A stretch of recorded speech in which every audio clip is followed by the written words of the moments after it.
சகலம் என்கிட்ட எல்லாத்தையும் சொல்லிட்டாரு.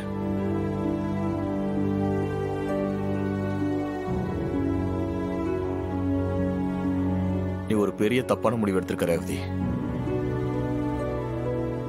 ராஜா மாதிரி ஒரு நல்ல புருஷன் கிடைக்கிறதுக்கு நீ கொடுத்து வச்சிருக்கணும். நீயும் சகலம் மேல ஒரு நல்ல அபிப்பிராயத்துல தான் இருந்த. இடையில சில பேர் யாரோ சொன்னாங்கன்னு அவரை நீ தப்பா நினைக்க ஆரம்பிச்சிட்ட. இதுல அந்த மகேஷ் மாயாவோட ரிலேஷன்ஷிப்பை பத்தி உனக்கு தெரிஞ்சிருச்சுன்னு சகல என்கிட்ட சொல்லிட்டாரு. இப்ப சகலை பத்தி உனக்கு முழுசா தெரிஞ்சிருக்குமே.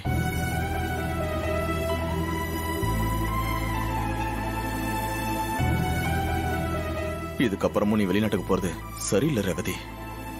இங்க பாரு, இப்பவும் வீட்டுல யாருக்கும் தெரியாம நீ ஆசைப்பட்டன்ற ஒரே காரணத்துக்காக உன்னை வெளிநாட்டுக்கு அனுப்பி வைக்கிறதுக்காக பிளான் பண்ணிட்டு இருக்காரு சகல. இதனால எந்த பிரச்சனை வந்தாலும் நான் பாத்துக்கிறேன்னு சொல்றாரு.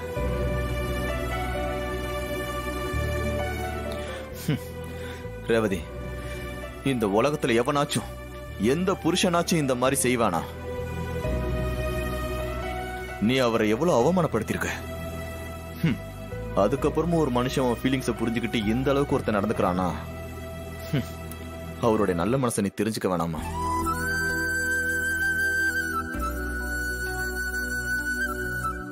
என்ன பொறுத்த வரைக்கும் ராஜா உனக்கு புருஷனா கிடைச்சது அந்த கடவுளோட ஆசீர்வாதம் தான் சொல்லுவேன்.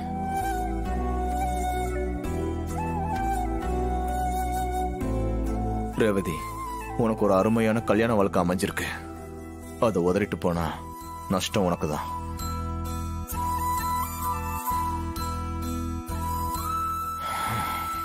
நான் சொல்ல வேண்டியதெல்லாம் சொல்லிட்டேன். இதுக்கு மேல என்ன சொல்றதுன்னு எனக்கு தெரியல. முடிவு உன் கையில.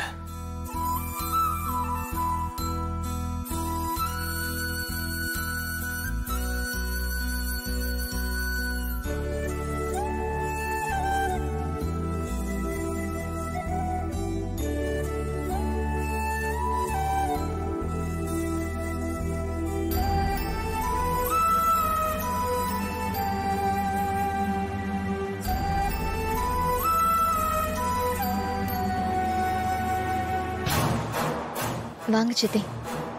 நான் கேள்விப்பட்டது உண்மையா ரேவதி? எது சித்தி சொல்றீங்க? நீ ஆஸ்திரேலியா போறியாமே?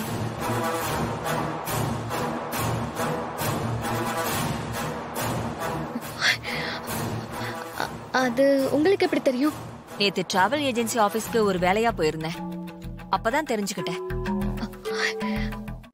அவசியம் போ. நான் யார்கிட்டயும் மூச்சு விட மாட்டேன். ஏன்னா நீ நல்ல முடிவாதான் எடுத்திருக்க. அந்த டிரைவர் உனக்கு ஏத்த மாப்பிளையே கிடையாது. உன் படிப்பு என்ன, அவன் படிப்பு என்ன? அவன் சாதாரண டிரைவர். ஏதோ கொஞ்சம் கொஞ்சம் இங்கிலீஷ் பேசுறதுனால உனக்கு ஏத்தவனா ஆயிட முடியுமா? நம்ம வீட்டுக்கு டிரைவரா வந்தவன் எப்படியோ உங்க அம்மா மனசுல இடம் பிடிச்சு இந்த வீட்டுக்கு மாப்பிள்ளை ஆயிட்டான். உங்க அம்மா அவனை முழுசா நம்புறாங்க. குரங்கு கையில பூமாலையை கொடுத்த மாதிரி பிசினஸ் பொறுப்பு எல்லாத்தையும் அவன்கிட்ட ஒப்படைச்சிட்டாங்க.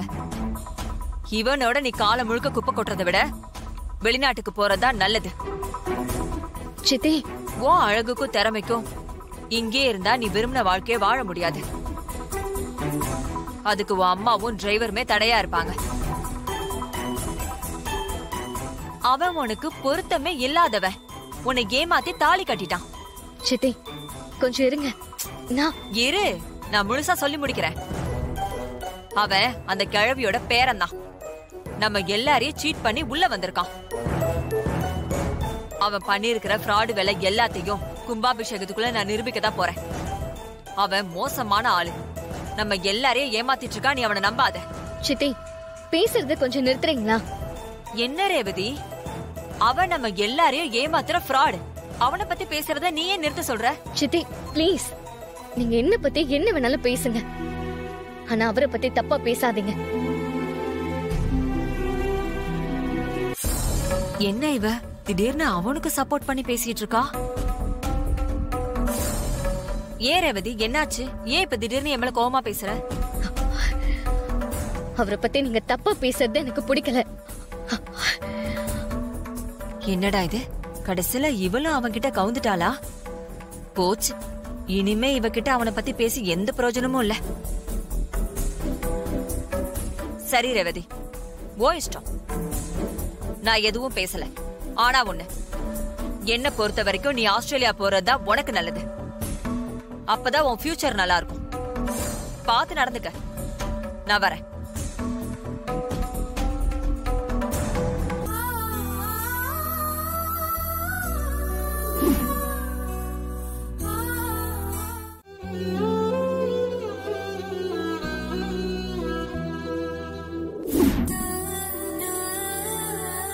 சார் வாங்க மேடம், சொல்லுங்க.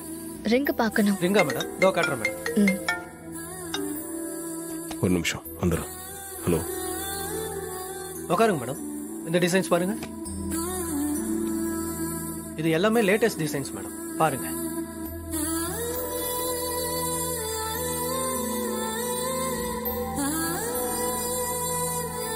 ஷாலினி இங்க பாரு. இது நல்லா இருக்கா? உனக்கு பிடிச்சிருக்கா? நல்லா இருக்கு.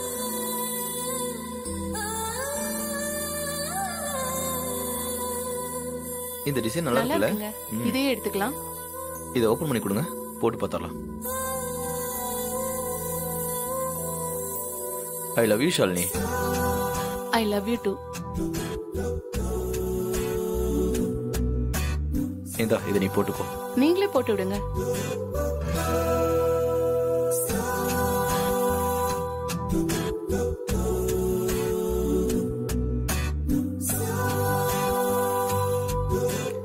நல்லா இருக்கா?